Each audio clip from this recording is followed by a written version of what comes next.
If GST is not charged, does it mean that that supply is absolutely exempt? No, absolutely no. The exemption for GST is based on three conditions. One is absolute exemption, partial exemption, and conditional exemption. So, in this module, let us understand what is exempt supply under GST and absolute, conditional, and partial exemptions.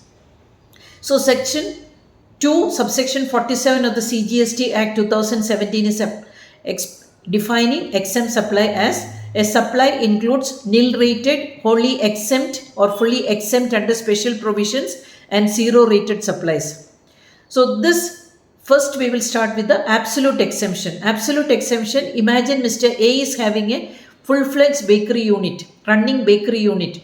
He is selling the running bakery unit with all the machinery, all the stock, everything to Mr. B as a running unit. So, GST will be 0. Second is conditional exemption. Conditional exemption meaning if the condition is if they can rent out, an organization is having a religious place, that they can rent out the premises for a rent of rupees 8,000 per day.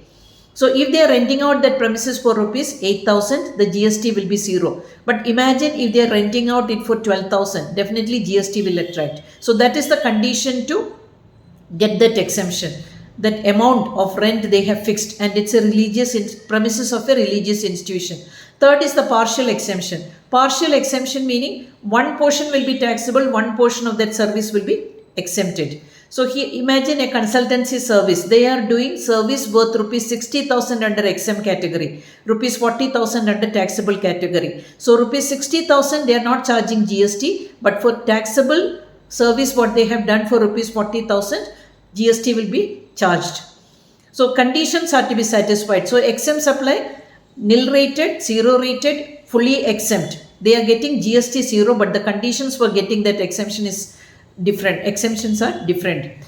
Now, why government is giving exemption for certain goods and services? That is, first is to provide essential goods and services without charging GST. Make it affordable for everyone. Milk, fresh fruit, vegetables, all that. Second is educational sector. Government institutions, tuition fees you don't have to pay, schools, colleges. GST is not charged to make education affordable for everyone. Healthcare services, government hospitals, some recognized healthcare services, they are exempt under GST. Then agriculture, to help the farming activities in our country, agriculture is also exempt.